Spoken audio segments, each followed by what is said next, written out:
Eu me lembro de um marido que contou para a esposa que tinha um problema com pornografia. Ela quase que expulsou ele de casa, mandou ele para o outro quarto, chamou ele de prostituto, pornógrafo, safado, sem vergonha. Eu quero hoje conversar com você e eu quero representar o seu marido aqui. Efésios capítulo 5, verso 21, 22 e 23. Sujeitem-se uns aos outros no temor de Cristo. Esposas, que cada uma de vocês se sujeite a seu próprio marido como ao Senhor. Porque o marido é o cabeça da mulher, como também Cristo é o cabeça da igreja, sendo ele próprio o salvador do corpo. Verso 24. Como, porém, a igreja está sujeita a Cristo, assim também a esposa se sujeite em tudo ao seu próprio marido. O que vou estar falando para você, esposa, é o que talvez o seu marido gostaria de falar.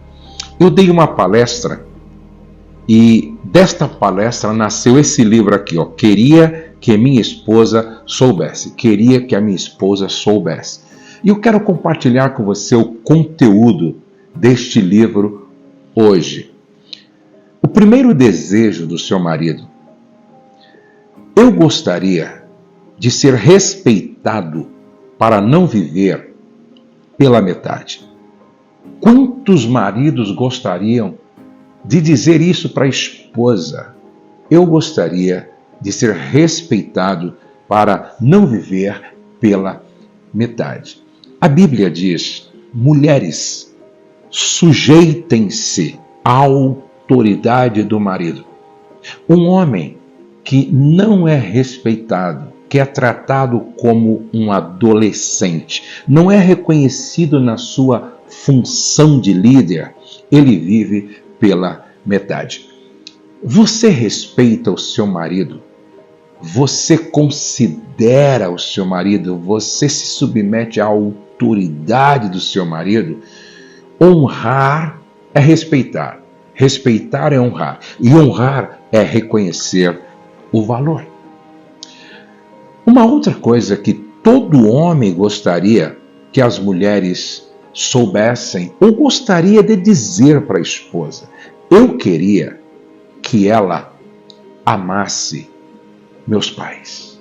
Eu queria que a minha esposa amasse os meus pais. Infelizmente, depois que algumas mulheres se casam, elas passam a roubar o marido da sua esposa. Agora, o que eu gostaria de dizer para todas as mulheres é que não existe ex-filho, não existe ex-pai, não existe ex-irmão, não existe ex-mãe. Preste atenção. Existe ex-esposa, não é? Mas não existe ex-pai, ex-filho, ex-irmãos. Esta é uma das dores de muitos maridos. Eu queria que ela amasse os meus pais. Sabe, nada me deixa mais feliz do que quando eu vejo a minha esposa Rosemary tratando a minha mãe com muito respeito, com muita dignidade, com muita honra e cuidado. Ah, como isso me deixa feliz, alegre, como isto me abençoa. Como você trata os pais do seu marido?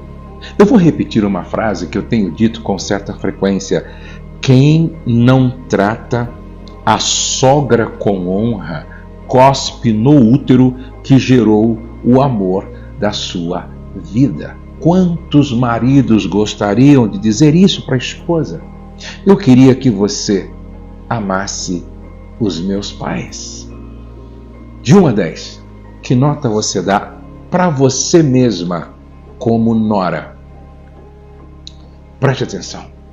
Amanhã você vai ter também genro, vai ter nora. Será que o que você está plantando hoje na sua relação com a sua sogra, com o seu sogro, é uma boa semente?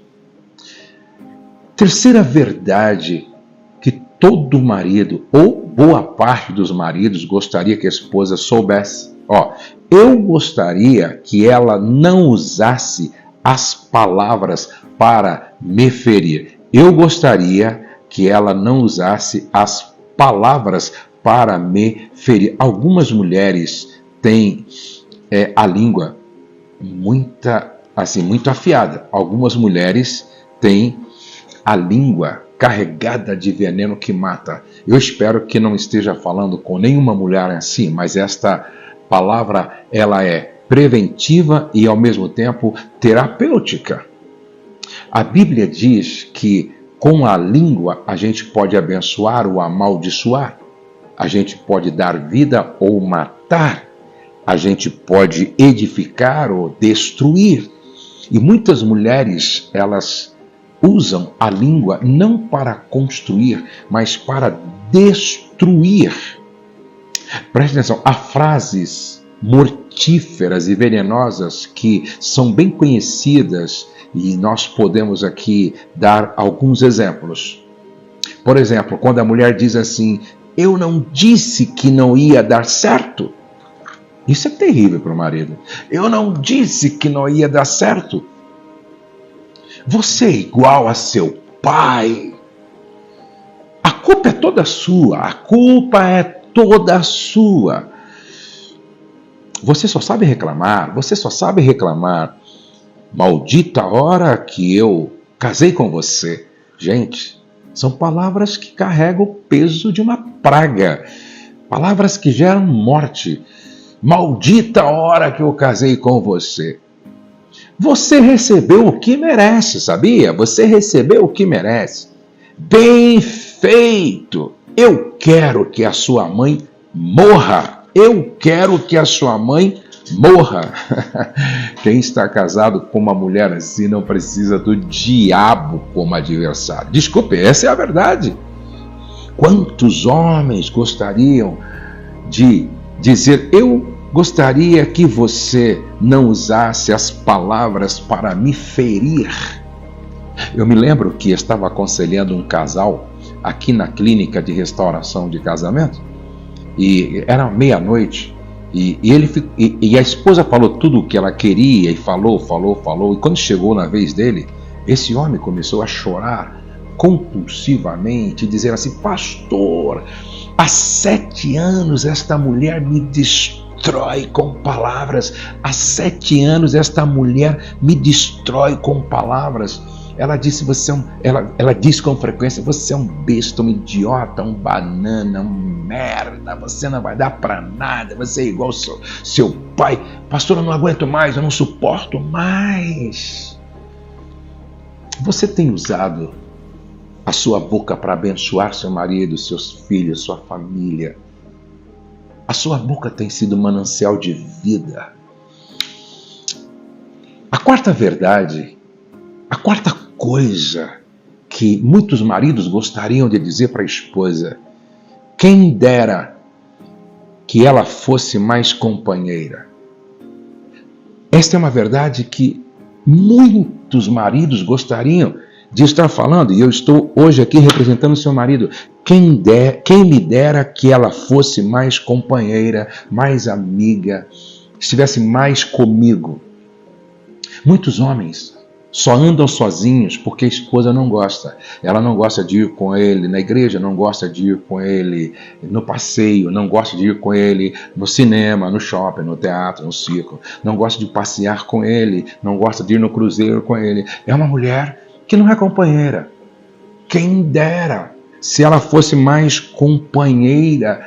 Muitos maridos gostariam de dizer para a esposa: quem dera se você fosse mais companheira.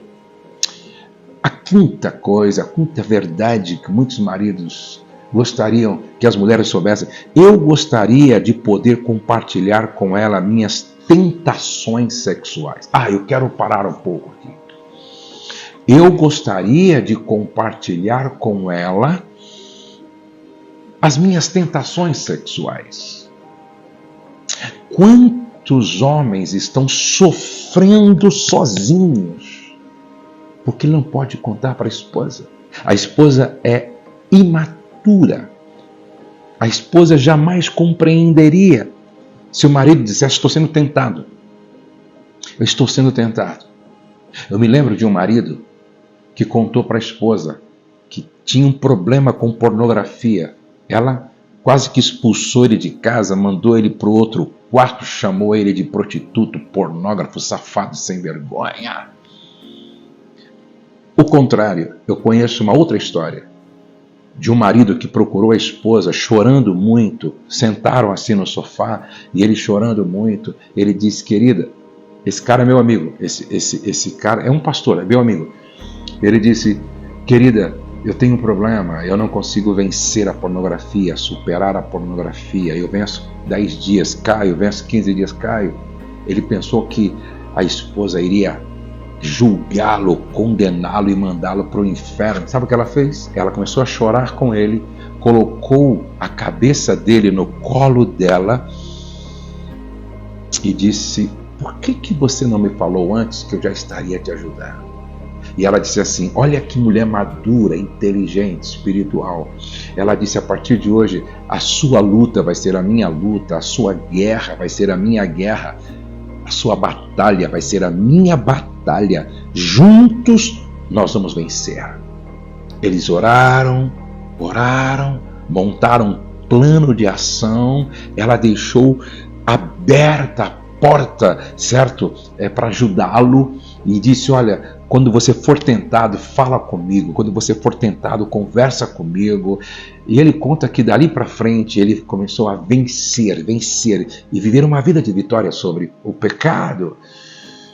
Você é madura para ouvir o seu marido em relação a uma tentação? Se o seu marido chegasse para você e dissesse: meu amor, lá na empresa tem uma mulher que está me perturbando. Meu amor, lá na igreja tem uma mulher que está me incomodando. Você é madura para ouvir o seu marido te confessar uma tentação? Pastor Abe Uber sempre diz que quem confessa uma tentação não vai confessar um pecado, porque se antecipa. Porque todo pecado é antecedido por uma tentação. Então quem confessa uma tentação não confessa um pecado, porque se antecipa ao pecado.